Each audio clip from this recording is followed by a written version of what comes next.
Good morning, good afternoon, good evening. Thank you all for tuning in to Step Into Your Sunshine. This is your host, Rachel Kudran. I am the owner of Kudran's Curiosities Etsy Boutique and RC Copywriting. Today, I have a very special lady with me, and I would love for her to introduce herself. Hi, everyone. My name is Sue Quinney, and I live in Cornwall. Mum of 2 and granny of 6, which I'm extremely proud of. And a bit of a warrior. We'll go with that. Thank you for that introduction. So let's get started today. What were some of the defining moments in your life that shaped who you are? There's 2 that really sort of jump out for me.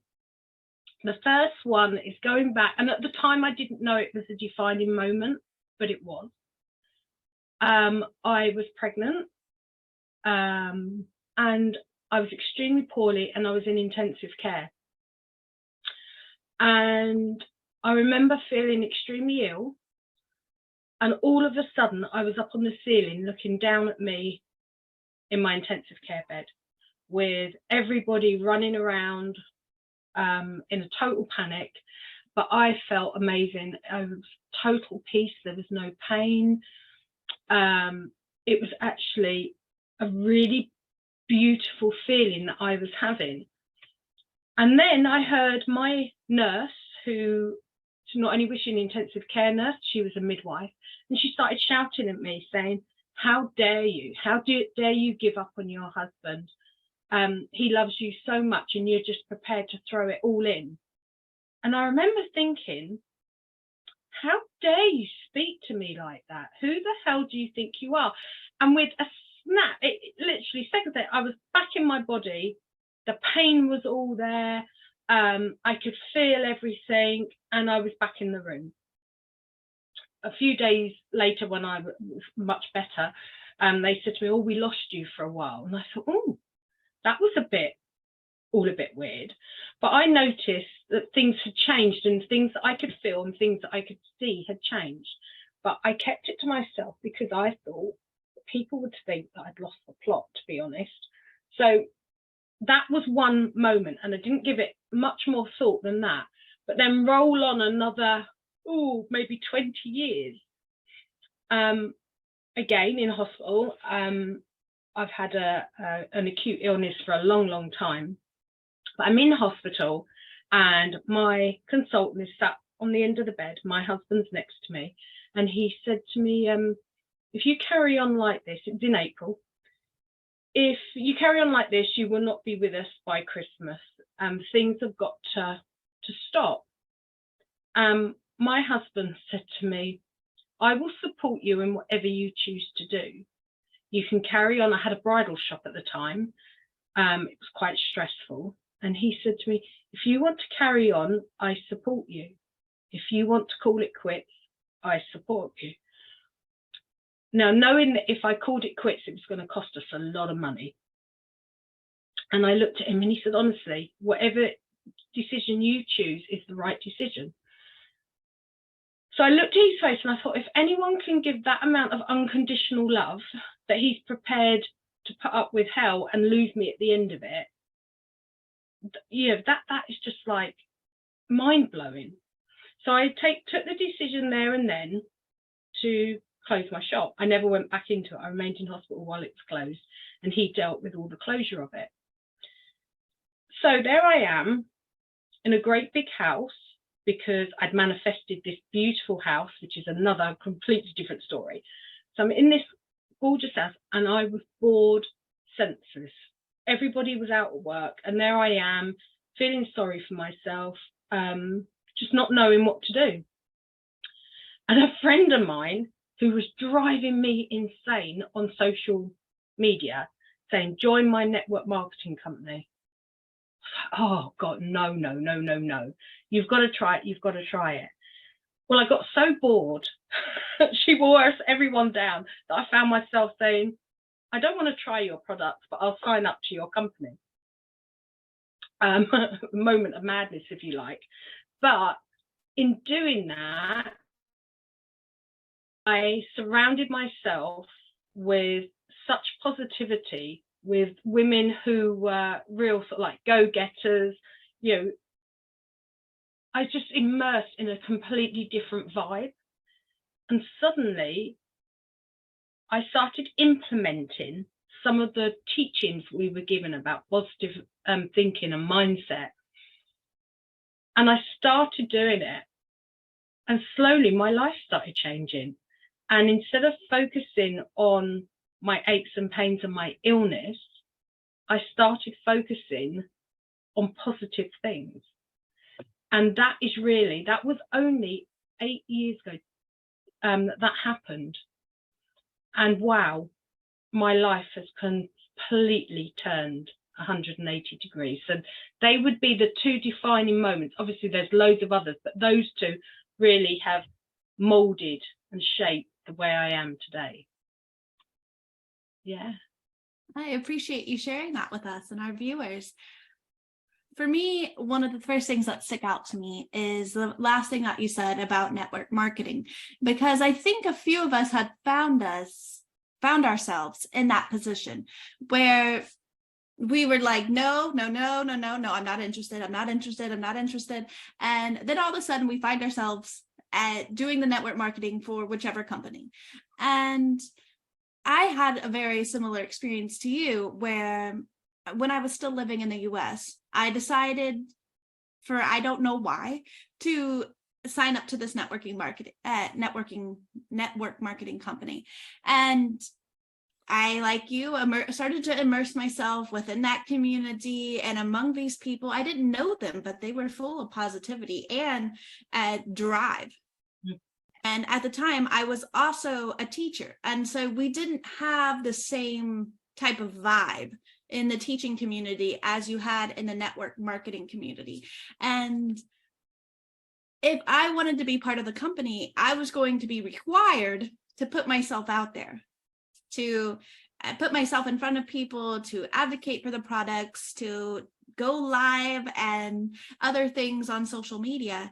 And all of that was absolutely terrifying for me at the beginning. I was like, I don't really know if I want to do this. But slowly, just like you, I listened to them and they explained it wasn't so difficult. It was easy. You got better as time went on, and all of this stuff about mindset and drive and goals and all of these things. And for me, it was about 8 years ago for me as well. Yeah. And it ended up becoming the foundation for me being an entrepreneur, because when I put myself out there in that network marketing business, I learned all the capacities that I didn't know I had. I learned all the strengths that I wasn't aware of. I learned that I could prosper in an environment that I thought was not for me. And that mindset shift changed the rest of my life, where I was in a position to take my own steps and make my own decisions and actually give myself the power back, rather than just everybody else holds the power and I'm just like streaming along with society.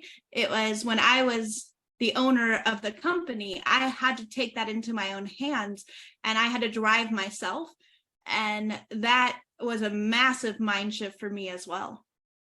I think, I think I lasted about 2 years in the network marketing, but it really does give you a stepping stone. I think it's almost like a fast track to other businesses, because you learn so much about yourself and about business, and you are surrounded by, on the whole, well, from my experience anyway, really supportive women and men that are going to lift you and help you, and it just gives you such self-confidence. Yes, it can be scary because you're being pushed out of your comfort zone, and we all know what that's like. But if you're in business, that's what it's about, is getting out of your comfort zone. And I think a lot of the companies do get a bad press, but in all honesty, I've only really got good experiences of it. Yes, there were some people that frightened the living daylights out of me, and that I wouldn't have perhaps met them, or they wouldn't have been in my circle.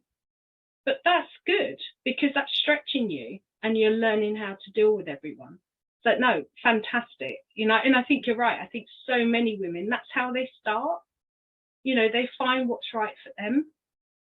So yeah, no, it was certainly for me a real huge turning point. I 100% agree. I think had I not had the experience with network marketing, I wouldn't have had the confidence to actually launch my business just a few months after I had started that. Yeah. And it was really a turning moment for me and a foundation builder for the things that are now. That's it. Well, where else can you have all that information readily available at a click of a button? It's there. And you've got people that have got a wealth of experience that you can tap into, and it's just handed to you. I mean, that's amazing. That has to be celebrated. That's not a bad thing. Some of the sales techniques can be a bit, and this, I think we all get fed up with it when you've not heard from anyone for like 3 or 4 years and you suddenly get a message saying, join my team or buy from me. And, that's not how it's done. But, I think it's one of those things that's just a learning curve. But fantastic experience. I would 100% agree. I would like to ask our listeners, did you start in network marketing? Are you currently in network marketing? Did it help you just like it has helped Sue and I? Yeah, that's a really good question, isn't it? Yeah. The next thing I want to talk about that you mentioned was when you talked about your first definitive moment in your life and what you experienced during that, because I've also had one of those moments when you were lying in the bed and you were looking up at yourself from above, and you were feeling better, and then you had that kind of conflict with the midwife of, why are you doing this? And in my experience, I had experienced a severe trauma. A family member had attempted suicide in my life, and I was completely broken down and outside, bawling, pulling my hair, really falling completely apart. And I remember during that time, I was looking at myself from afar. It was like I was watching myself have a completely mental collapse. And later, when I was going through therapy to handle the situation, then we talked about what it means to see yourself from above or below or outside of your body. And depending on where you're at, like how you view yourself, it could be a dissociation. You're like dissociating from yourself. And so you're watching that experience. And then how you look back at those memories or how you move forward in your life is generally in the same mindset. Like if you've disassociated during the experience, then until you have dealt with the situation, then you continually approach that situation and potentially your life in a dissociated way. Okay. So did you have that experience? I know that I did. I didn't, once that event happened for years, I never even wanted to think about it. Just even minutely thinking about the situation would cause me to go into tears, would cause my heart rate to increase. I would get the sweats. I would just immediate tension in my body would occur. And I wanted to be dissociated. I just tried to bury it under everything else. And it wasn't until I went to therapy and really unpacked that whole experience was I able to actually deal with, handle, move on, and go forward from the situation. I was wondering if you had any of those same experiences. I can't say I had any of those. So for me, I was on the ceiling, if you like, looking down at me in the bed. And obviously I'd flatlined because I'd gone into cardiac arrest. So afterwards, after, I sort of like making sense of what had happened, I actually felt really calm. I was no longer scared of death. It had no fear in me at all. And I was happy to talk about it. I had no problems telling anyone about it and how amazing I felt. But what I didn't like to tell people is that I could then, after that experience, see and connect with spirit. And that was what I felt really uncomfortable about. Because how do you explain that? So in my immediate family and friends all knew, and, you know, it was never hidden, but it's not something I would talk to other people about that weren't within my circle. That took, well, I think about 2 years ago that I actually started saying to people, well, actually, yes, you know, I can see and feel. So for me, I didn't disassociate with it at all. It gave me a huge sense of calm. It felt that up until that point, I believed that we lived and we died, and that was it. That in my mind, that was it. It was simple. Obviously, that completely changed, and so even now with recently, my mum passed, my sister passed 2 months ago. It's completely changed the way I think and the way that I feel and the way that I grieve. So yeah, for me, it was very different experience. I think it's good for the listeners to hear that for us, we had a similar, we both had out-of-body experiences, and yet they led to different things. And the juxtaposition between those experiences is important, because some people are going to have that same experience as you, where they feel empowered, they feel calmer, they feel more in tune with themselves after such experience. Or they may have an experience like mine where they feel dissociated. They want nothing more than to forget the entire experience and to bury it as far as it will go. And I think it's important that people hear both of those experiences. So when and if they do have an out-of-body experience, they can say, you know, I've heard different perspectives on what could happen after this experience. Definitely. I think that's something that we also have to recognize, that all of us will experience things in different ways, and they are all okay. Whatever it is that you are going through is okay. You know, it's that whole thing of, we almost like question, you know, am I doing this right? Am I doing this wrong? And that doesn't really exist. What we are feeling is what we are feeling, and they're all validated feelings. Yeah, having counselling, I think, is fantastic. Talking to someone, explaining how you're feeling. We need to be more comfortable with doing that it is okay to talk about how we feel, because especially here in the UK, we're so good at burying that and not dealing with our feelings. And, you know, it's just, we need to be reprogrammed with all of that. Yeah. I find the same in the US, that people bury feelings, or they avoid them, or they come up with excuses of why they don't want to deal with them. And that sounds a little bit harsh, but if you've gone through the process, then you realize that actually I was making excuses of why I didn't handle this beforehand.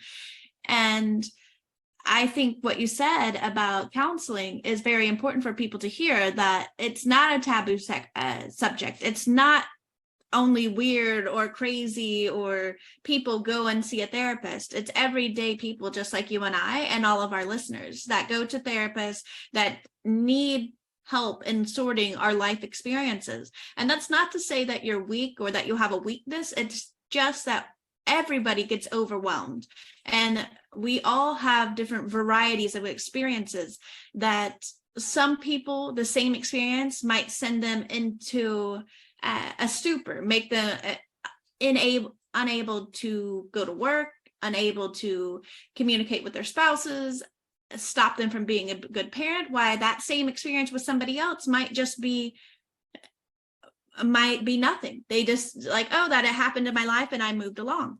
And for me, one thing that I learned just recently with my mother is in Oklahoma, and back in the early mid 90s, there was a bombing that was at a hospital, and it killed several people, lots of children. It was right under a daycare, and it shook the foundations of Oklahoma in the early to mid 90s. And my mom told me, she was a nurse at the time, I always knew this, but that day she was right next to the Murrah building. She drove in front of it just minutes before the bomb went off, and she just happened to be moved to about 2 or 3 streets over, and so she was safe. But had her life been different by 10 minutes, and my mom might not be here.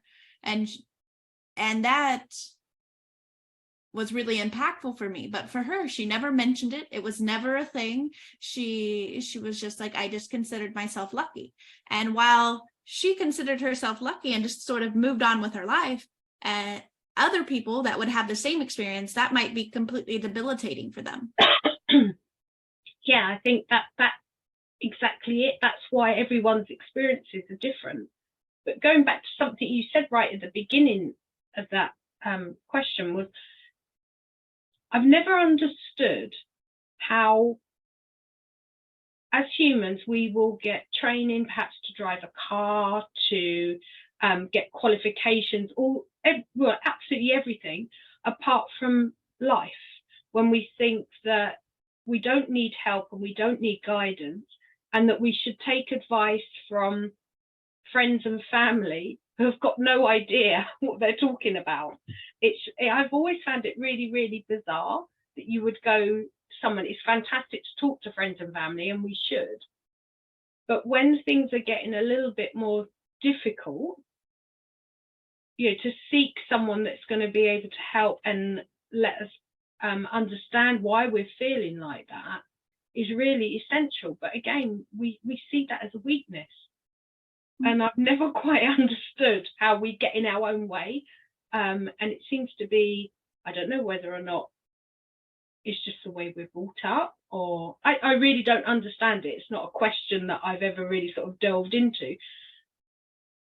But we need to realise, especially for our children, that talking about their feelings and talking to professionals is a really good and powerful move.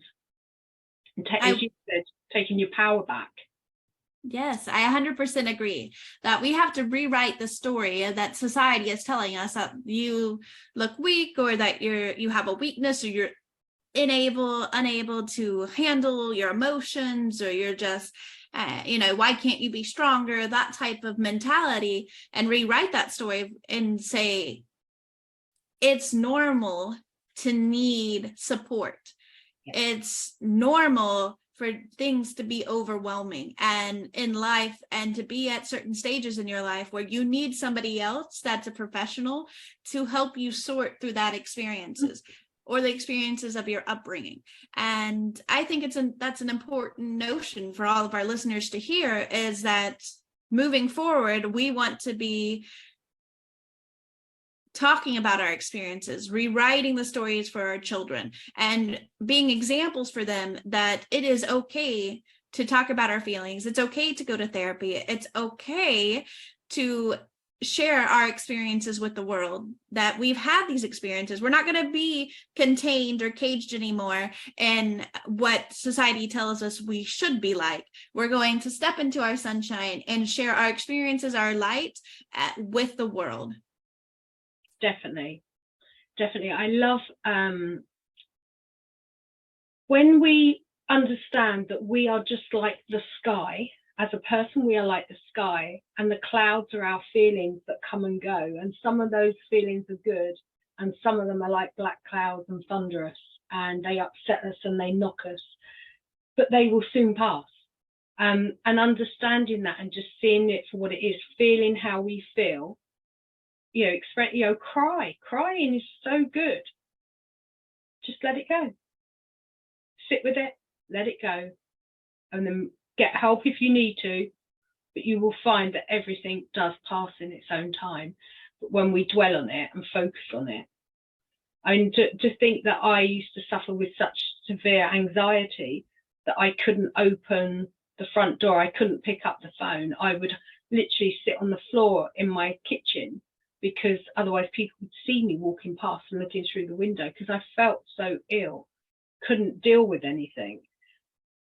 But in actual fact, if someone had helped me understand that how those feelings were affecting me, I think I would have moved on a lot quicker than I did.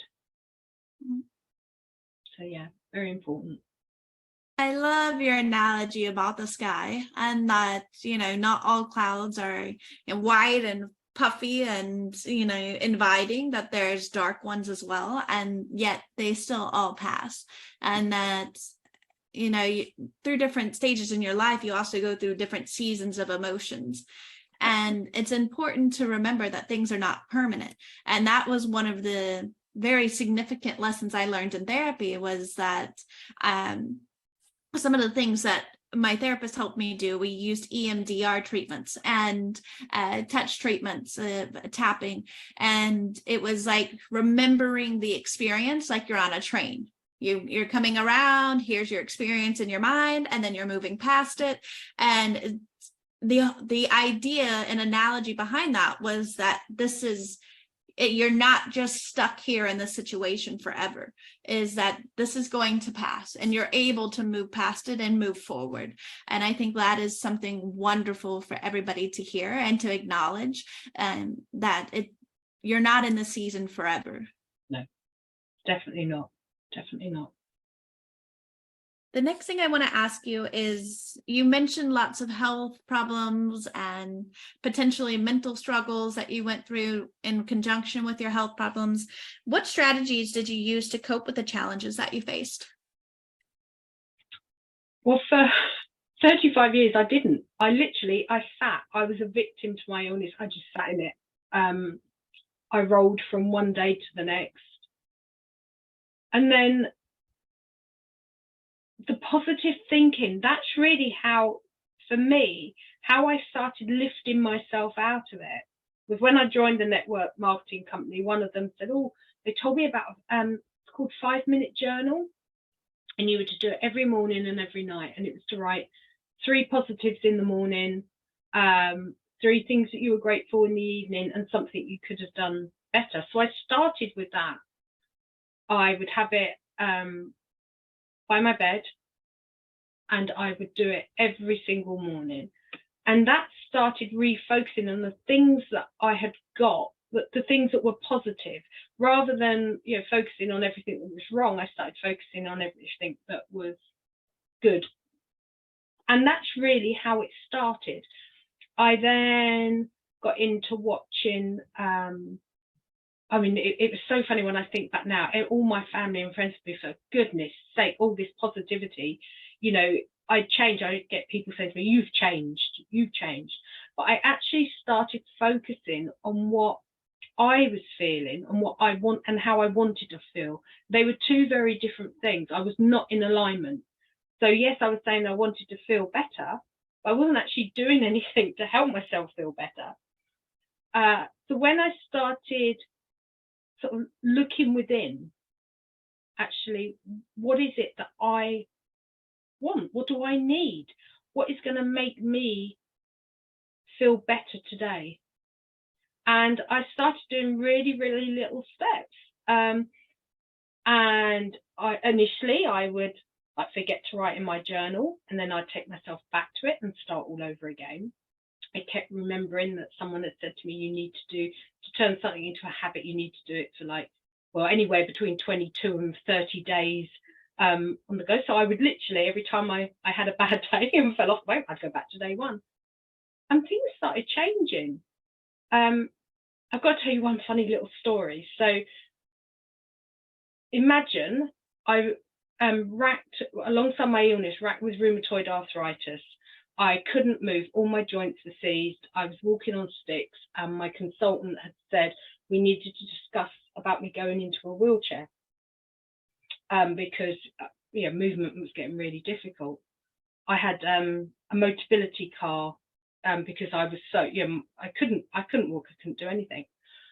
Well, I started to do the network marketing company I was in. I started drinking aloe vera. That's the company I was with.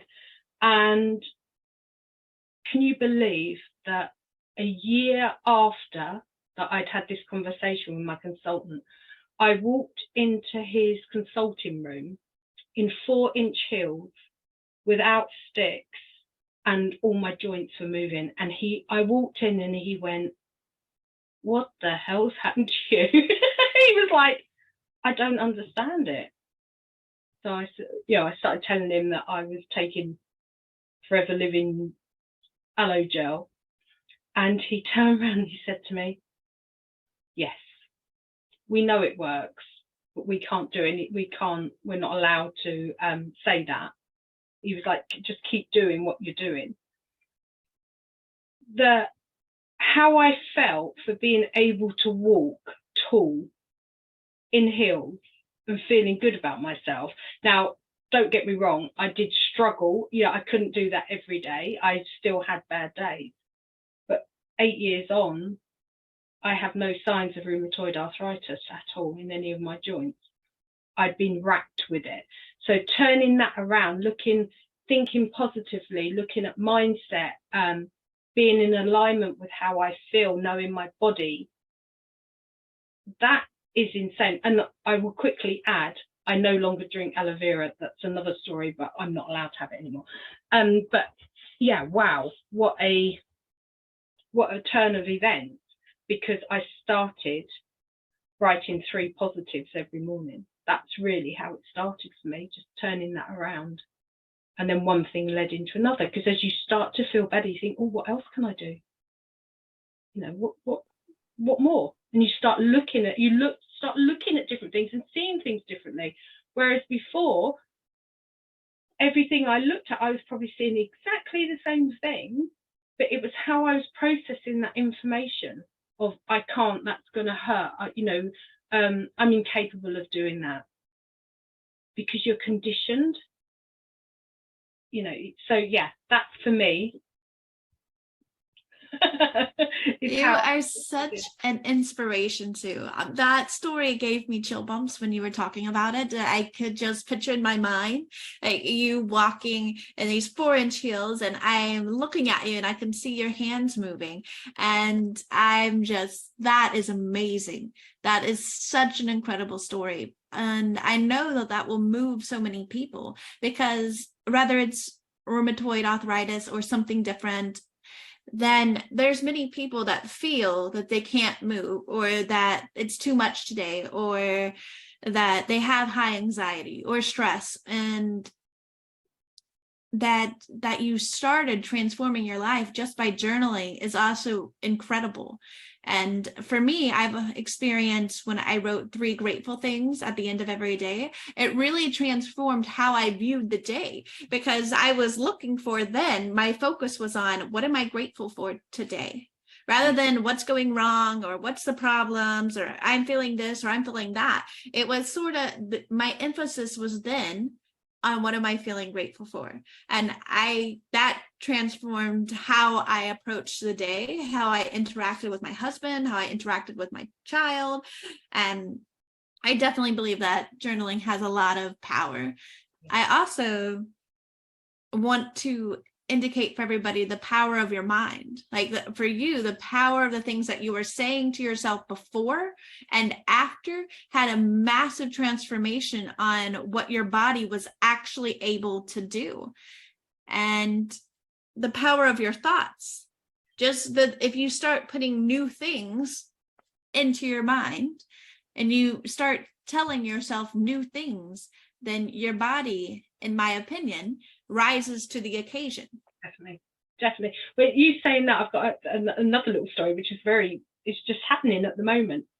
So a couple of weeks ago, I took up yoga. Now, my body does not move, right? I am overweight. I'm dealing with that. I feel good in myself, but I'm not flexible at all. I also have a stoma. Due to my illness, I wear a bag. And I've had my stoma bag now for 7 years. And in that time, I've had 5, should we say malfunctions? Let's go with 5 malfunctions in 7 years, which is amazing. So last week, after my yoga class, I had 6 malfunctions in 1 week. Okay. And if I'd gone back to Sue of 7 years ago, that would have completely floored me. Yeah, it's not nice, it's embarrassing, it's difficult, blah, blah, blah. I can give you 101 reasons, and everything would have been, stop the yoga, stop doing it, it's not meant for your body, it's putting too much strain on your body. I am struggling. I'm with people that are 17, 18, 19 that bend in amazing ways, and I'm learning, but I'm not in competition with them. I'm in competition with myself. So I look and I think 7 years ago, I wouldn't have even been able to get on a mat, let alone do what I'm doing. And yeah, I've had lots of mishaps. But wow, aren't I lucky? Because the way I couldn't have done that before. Without my stoma, I wouldn't have been able to spend time on a yoga mat. So it's all about turning it around. So, people aren't, if you don't say to people, yes, I am still experiencing issues, but that's all it is. It's just, it's a blip. I can deal with it. I can laugh about it. I said to my, and I apologize if this embarrasses or makes anyone feel uncomfortable, but I actually said to my yoga teacher afterwards, he said to me, how are you doing? I said, yeah, I'm trying, there's a few moves I can't do, but I'm working on it. I said to him, but I can do one thing that you can't do. And he was like, and what's that? I said, I apologize for this. I said, I can actually poo while I'm doing yoga, and that's something you'll never be able to do. And he laughed. He said, he was like, you are so right. And no, I couldn't. I said, so yeah, just bear that in mind, that when I move in my body, for me it's moving in ways it's never moved before. And yeah, it's setting its challenges, but my gosh, I love challenges now, whereas before every challenge would have been a 15-foot wall and one that I wasn't prepared to climb, whereas now I think, 15-foot wall, how are we going to smash this down? So yeah, mindset is everything. Absolutely everything. It all starts and ends in the mind. Wow. I want to be like your cheerleader on the side. Go Sue, go Sue. I think that is amazing. And you sharing that with us, and the positivity of your mindset, and that even though you have challenges and obstacles, you say, this isn't going to hold me down today. No, that's it.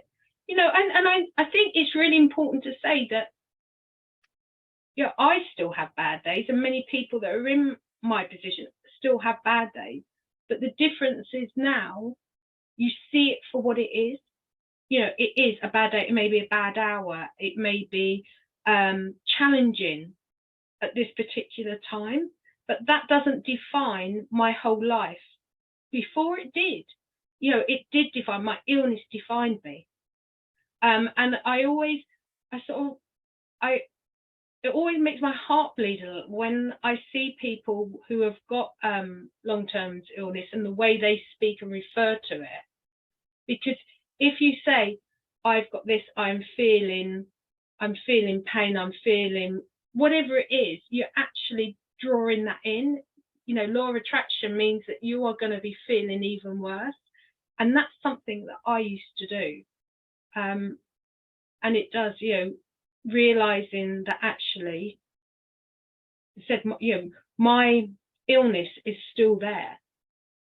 I still have to have regular bloods, but the way I deal with it now is so very, very different.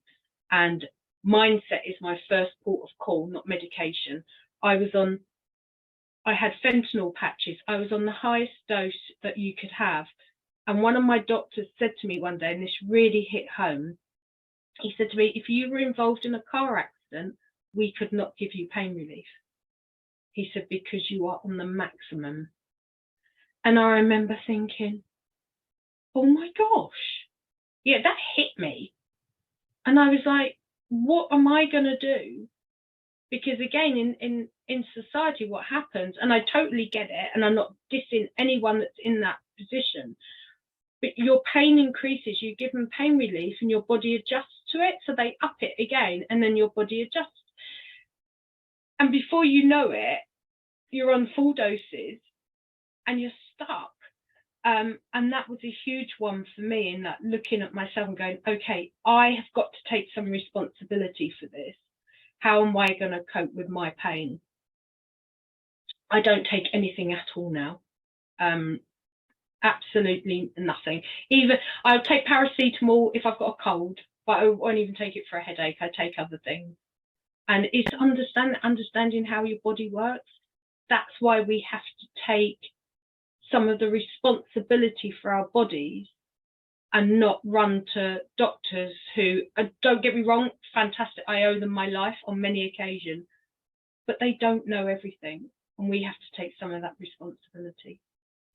Let me go off my soapbox. I could not agree more. I think it's incredibly powerful when you take that power back, when you take that responsibility back and, and say, I have to do something different to protect my body, to protect my mind, to protect my illness, to protect my children, my future. I have to be involved. And I'm reading the book called The Body Keeps the Score. And I don't know if you've ever heard about it, but basically it's about trauma. And so it's this doctor that has extensively studied trauma and in children, adolescents, adults. And one of the ideas that come from the book is just this, is that trauma manifests itself in different ways, whether that's physical pain, depression, anxiety, all of these types of things. And when people give all of the power to the doctors, like I can't control this, I have uncontrollable anxiety, and they give all the powers to the doctors, and the doctors say, well, you need to be on anxiety meds. Yeah. They believe that the only way for them to handle it is by taking those meds. And just like you said, and the body builds up resistance, and then you have to take more and so on and so forth. And yet one of his ideas in the book is just this, is that it's incredibly important that the patient plays a role in their own recovery, and that they take that power and they know that they're capable of changing their lives and their lifestyles. And it goes much more into depth than all other types of things. I'd highly recommend the book, but that same mentality that you have to take a part in regaining your power is really, really important. I think looking at what it is that you're consuming, nutritionally. So for, I go back to that 35 years. 35 years I was on the white food diet, which meant that I didn't have fruit or vegetables. And when I had them, I was extremely ill. So that sort of like reinforced that, you can't have them. But in actual fact now, I have probably more fruit and veg than anything else. And it doesn't upset me. But obviously it's giving me the nutrition that my body needs. Knowing what you put on your skin. I always sort of like ribbing my daughter. She's a mum with 3 little ones, and money's tight, and I get that. And she'll say, oh, I've gone to the pound shop or whatever, and I bought this, that, and the other. And I'm like, I would rather you didn't, because do you know what you're putting on your skin? Are you looking at the chemicals? When I explained to her about the stuff that, skin being your biggest organ, and what you put on it, and what you consume in the rooms and all the rest of it, and I explained it to her, she was like, oh my gosh, I'd never thought about that before. And I'm like, well, that's it. We're filling ourselves up with chemicals, feeling ill, and then we go to the doctor who prescribes us more drugs with more chemicals in, and we go on this downward spiral. But no one explains that to us, that that's what we're doing. So when you turn that around and start, being careful what you're consuming and what you're using on your body, again, you start taking the power back. Exactly. That is very, very important. knowledge that what you put on your skin, what you inhale, the products that you use, your shampoos, the cleaning products you use in your houses, Yep. things that you diffuse, candles, all of that kind of stuff. You need to understand what's in it. And that is the first step in taking back your own power and taking back your role in your own health. Exactly. But we need to be educating people more in that, rather than making us all run. Like we run to the doctor, don't we, because we're not feeling well. And I mean, even down to I was a chocoholic for years. I can't bear the stuff now. It really makes me feel quite poorly. But I remember when I was a child, my dad, if I was ill, would give me chocolate as a pick-me-up. I remember going to the dentist once to have a tooth taken out. This is how bad it is. And on the way home, we stopped at the sweet shop and he brought me a chocolate bar. I'd just been to the dentist to have a tooth out. But, for him, there used to be many years ago a chocolate bar, and it had like a teddy bear's picnic scene on the outside.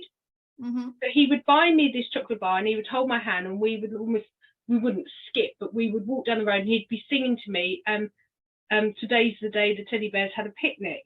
And it'd be giving me this bar of chocolate, but that obviously then reinforces that when you're feeling poorly, you want chocolate.